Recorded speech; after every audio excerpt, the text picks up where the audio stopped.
সুধী বন্ধুরা, বাংলা গল্পের সোনাঝুরিতে আজ আমরা শুনব শরদিন্দু বন্দ্যোপাধ্যায়ের একটি সুন্দর গল্প। আজকের গল্প ঝি। বংশে 7 পুরুষে কেহ চাকরি করে নাই, তাই প্রথম চাকরি পাইয়া ভয় হইয়াছিল, না জানি কত লাঞ্ছনা গঞ্ছনাই ভাগ্যে জোটে। মার্চেন্ট অফিসে কেরানির চাকরি। যাহার চেষ্টায় ও সুপারিশে চাকরি পাইয়াছিলাম তিনি অফিসের বড়বাবু, আমার পিতৃ বন্ধু, নাম গণপতি সরকার। ভেলকি টেলকি দেখাইতে পারিতেন কি না বলিতে পারি না, কিন্তু তাহার চেষ্টায় সহজেই চাকরি জুটিয়াছিল। এমনকি আমাকে কর্তৃপক্ষের সহিত দেখা সাক্ষাৎ করিতেও হয়নি। গণপতিবাবুর চেহারাটা ছিল তাহার পাকানো পুরানি চাদরের মতোই ধোপ দুরস্ত, শীর্ণ নমনীয়তায় বঙ্কিম। তাহাকে নিংড়াইলে এক বিন্দু রস বাহির হইবে এমন সন্দেহ কাহারও হইতে না। ক্রমশ জানিতে পারিয়াছিলাম তিনি বিলক্ষণ রসিক লোক, কিন্তু তাহা এমন অলক্ষ্যে যাতায়াত করিত যে সহসা ধরা পড়িত না।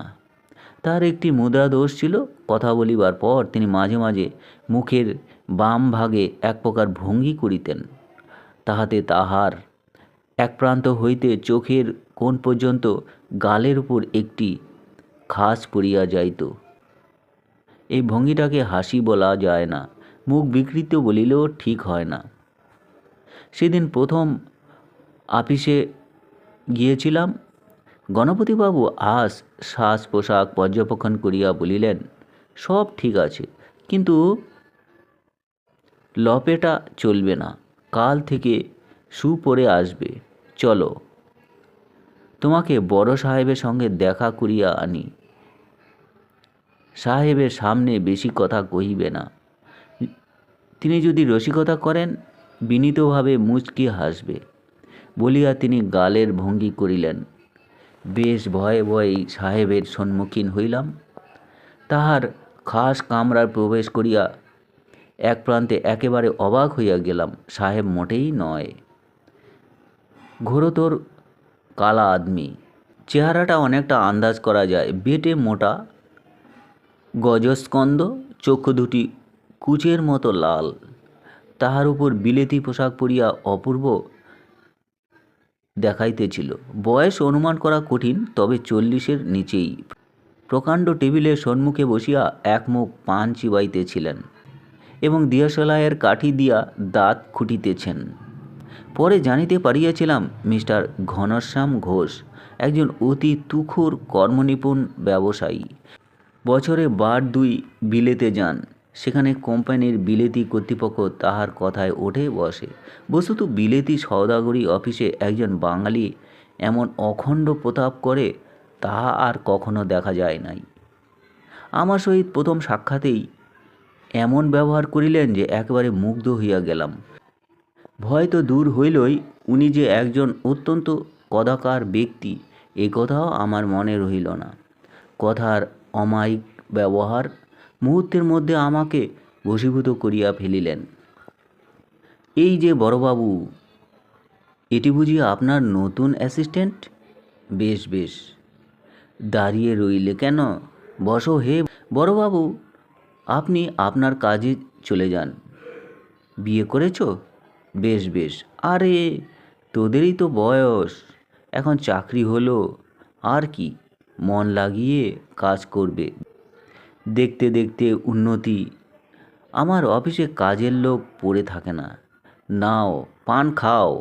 আরে লজ্জা কিসের, তোমরা হলে ইয়ং ব্লাড, নতুন বিয়ে করেছ, পান খাও। আমার অফিসে ডিসিপ্লিনের অত কড়াকড়ি নেই। তারপর সুখ স্বপ্নের মতো দিনগুলো কাটিতে লাগিল। চাকরি যে এত মধুর হয় তাহা কোনো দিন কল্পনাই করি নাই। কাজকর্ম এমন কিছু নয়, একজন সাধারণ বুদ্ধিসম্পন্ন লোক 2 ঘন্টার মধ্যে সমস্ত দিনের কাজ শেষ করিয়া ফেলিতে পারে।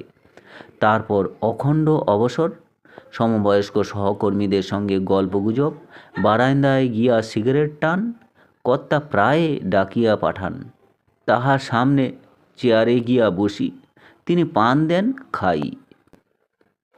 কখনো বাড়ি হইতে ভালো পান সাজাইয়া লইয়া গিয়া তাহাকে দিই। তিনি বেশ খুশি হইয়া রঙ্গতামাশা করেন। তাহার হাসি তামাশা একটু আদিরস ঘেঁষা হইল, ভারী মজার। বস্তুত তিনি একজন অত্যন্ত নিরহংকার অমায়িক প্রকৃতির মানুষ, এ বিষয়ে কোনো সন্দেহ রহিল না। গণপতিবাবু কিন্তু মাঝে মাঝে আমাকে সতর্ক করিয়া দিতেন, ওহে বাবাজি, একটু সামলে চলো, কর্তা তোমাকে ভালো নজরে দেখছেন, খুবই আনন্দের কথা, কিন্তু যতটা রয়ে সয়ে ততটাই ভালো, আশকারা পেয়ে যেন বাড়াবাড়ি করে ফেলো না, নিজের পজিশন বুঝে চলো, কর্তার লোক খারাপ নয়, কিন্তু কথায় বলে বড়র পিরিতি বালির বাঁধ।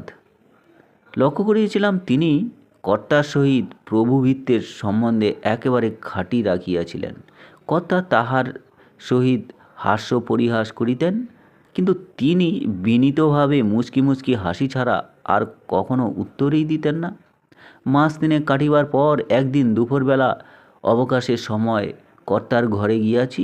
ঘরে পা দিয়াই কেমন যেন অস্বস্তি বোধ করিলাম। কর্তা নিজের চেয়ারে ঘাড় গুজিয়া বসিয়াছিলেন। আমার সাড়া পাইয়া চোখ তুলিলেন।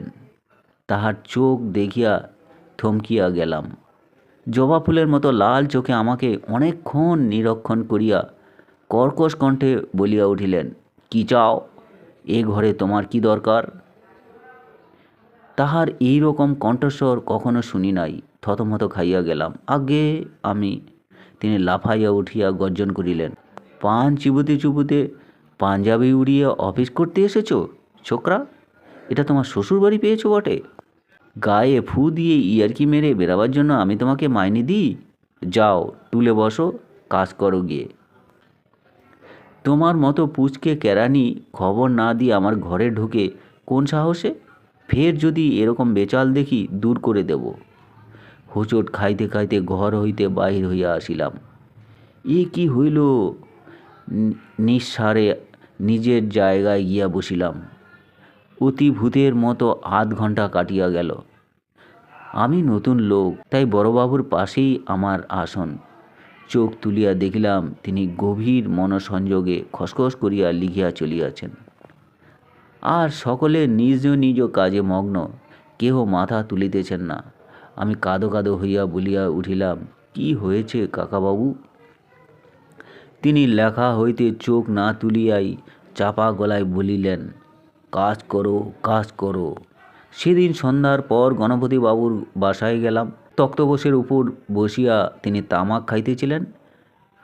সদয় কণ্ঠে বলিলেন, এসো বাবাজি। কিছুক্ষণ চুপ করিয়া বসিয়া রইলাম। লজ্জায় ধিক্কারে মুখ দিয়া কথা বাহির হইল না। শেষে অতি কষ্টে বলিলাম, কি হয়েছে আমায় বলুন, আমার কি কোনো দোষ হয়েছে? তিনি বলিলেন, না, তোমার আর কি দোষ, তবে বলেছিলুম বড়র পিরিতি বালির বাঁধ, এর মধ্যে কোনো কথা আছে? আপনি আমাকে খুব খুলে বলুন কাকাবাবু। তিনি কিছুক্ষণ এক মনে ধূমপান করিলেন। খুলে বলবার মতো কথা নয় বাবাজি, না, আপনাকে বলতে হবে। কেন উনি আজ আমার সঙ্গে এমন ব্যবহার করলেন? তিনি দীর্ঘকাল নীরব হইয়া বসিয়া রইলেন। কেবল তাহার গালে মাঝে মাঝে ঘাস পড়িতে লাগিল। বলুন কাকাবাবু, তুমি ছেলের মতো, তোমার কাছে বলতে সংকোচ হয়। আসল কথা ঝি বলিয়াই তিনি চুপ করিলেন। তাহার গালে একটা বড় রকমের ঘাস পড়িল, কিন্তু ঝি কথাটা ঠিক শুনিয়াছি কি বুঝিতে পারিলাম না। জিজ্ঞাসা করিলাম, কি বললেন ঝি? গণপতিবাবু ঊর্ধ্ব দিকে তাকাইয়া বলিলেন, হাঁ, কদিন থেকে বড় সাহেবের মন ভালো যাচ্ছে না।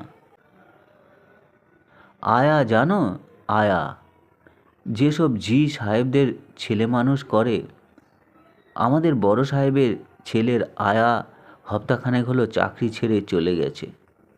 মাথা গুলাইয়া গেল। গণপতিবাবু এসব আবল তাবল কি বলিতেছেন? বুদ্ধিভ্রষ্টের মতো বলিলাম, কিন্তু কিছু বুঝিতে পারিতেছি না। গণপতিবাবু তখন বুঝাইয়া দিলেন। স্পষ্ট কথায় অবশ্য কিছুই বলিলেন না, কিন্তু ভাবে ভঙ্গিতে, সময়চ্যুত নীরবতায় এবং গালের বিচিত্র ভঙ্গি দ্বারা সমস্তটাই ব্যক্ত করিয়া দিলেন। আমাদের বড় সাহেবের এক শিশুকে লালন পালন করিবার জন্য আছে এক ঝি অর্থাৎ আয়া রাখা হয়, সেই ব্যবস্থায় এখনও পর্যন্ত চলিয়া আসিতেছে। ঘনশ্যামবাবু অত্যন্ত যত্ন সহকারে ঝি নির্বাচন করিয়া থাকেন, কিন্তু কোনো কারণে ঝি মনের মতো না হইলে কিংবা ছাড়িয়া গেলে সাহেবের মেজাজ অত্যন্ত খারাপ হইয়া যায়, এমনকি তাহার স্বভাব একেবারে বদলাইয়া যায়। গত কয়েক মাস একটি খ্রিস্টান যুবতী কাজ করিতেছিল, কিন্তু সে হঠাৎ বিবাহ করিবার অজুহাতে কাজ ছাড়িয়া চলিয়া গিয়াছে, অথচ মনের মতো নতুন ঝি পাওয়া যাইতেছে না। তাই এই অনর্থ। থ হইয়া বসিয়া রহিলাম। এও কি সম্ভব? এই কারণে মানুষের চরিত্রে এমন পরিবর্তন ঘটিতে পারে? তবু এক সংশয় মনে জাগিতে লাগিল, কিন্তু উনি এমন করিতেছেন কেন? এ প্রশ্নের সদুত্তর গণপতি দিলেন। ঘনশ্যাম মহাশয়ের শ্বশুরমশাই জানাইয়া দিয়াছেন, তাহার সম্পত্তি তাহাকে কিছুই দেওয়া হইবে না। সমস্তই পরিষ্কার হইয়া গেল। তবু একটা গোল চোখে রুদ্ধশ্বাস মনকে আবিষ্ট করিয়া রাখিল। এমন সব ব্যাপার যে দুনিয়ায় ঘটিয়া থাকে, তাহার অভিজ্ঞতা তখন একেবারেই ছিল না। এরপর 5-6 দিন কাটিয়া গেল। অফিসে যতক্ষণ থাকি কাটা হইয়া থাকি। কি জানি কখন আবার মাথার উপর হুড়মুড় শব্দে আকাশ ভাঙিয়া পড়ে। ইতিমধ্যে 2-3 জন সহকর্মীর জন্য সামান্য ত্রুটির জন্য লাঞ্ছনা সহ্য করিতে হইয়াছে। চাকরি যে কি বস্তু তাহা হাড়ে হাড়ে বুঝিতে আরম্ভ করিয়াছি। সেদিন অফিসে গিয়া সবেমাত্র নিজের আসনে বসিয়াছি, আর্দালি আসিয়া খবর দিল বড় সাহেব তলব করিয়াছেন। প্লীহা চমকাইয়া উঠিল। এই রে, না জানি কোথায় কি ভুল করিয়া বসিয়াছি, আজ আর রক্ষা নেই। ফাঁসির আসামির মতো কর্তার ঘরে গিয়া ঢুকিলাম। তিনি নিজের চেয়ারে বসিয়া হেঁট মুখে দেরাজ হইতে একটা কি বাহির করিতেছিলেন। মুখ না তুলিয়াই প্রফুল্ল কণ্ঠে বলিয়া উঠিলেন, এই যে শৈলেন, লক্ষ্ণৌ হইতে ভালো জর্দা আনিয়াছি, দেখো দেখি। 1.5 ঘণ্টা ধরিয়া এইভাবে চলিল। যেন এ নতুন মানুষ, যেন এ মানুষ সে মানুষ নয়। ইনি যে কাহারও সহিত রূঢ় ব্যবহার করিতে পারেন, তাহা কল্পনা করাও কঠিন। কোথায় যে ক্ষুধিত ব্যাঘ্রের মতো হিংস্র দৃষ্টি, কোথায় যে কর্কশ দুঃসহ গলার আওয়াজ। তিনি আবার আমাকে সহৃদয়তার প্লাবনে ভাসাইয়া লইয়া গেলেন। তিনি মন্দ লোক একথা আর কিছুতেই ভাবিতে পারিলাম না। ফিরিয়া আসিয়া নিজের আসনে বসিতে বসিতে উত্তেজনা সংহত কণ্ঠে বলিলাম, কাকাবাবু, ব্যাপার কি? গণপতি বাবুর কলমে এক গাছি চুল ছড়াইয়া গিয়াছিল, সেটিকে নিব হইতে সতর্পণে মুক্ত করিয়া তিনি অবিচলিতভাবে আবার লিখিতে আরম্ভ করিলেন। আমার দিকে মুখ না ফিরাইয়াই ঘষা গলায় বলিলেন, ঝি পাওয়া গেছে বলিয়া গালের ভঙ্গি করিলেন। তো বন্ধুরা, এই ছিল শরদিন্দু বন্দ্যোপাধ্যায়ের একটি সামাজিক গল্প পাঠ। ভালো লাগলে চ্যানেলটির সঙ্গে থেকে সাবস্ক্রাইব করবেন। সকলে ভালো থাকবেন। ধন্যবাদ।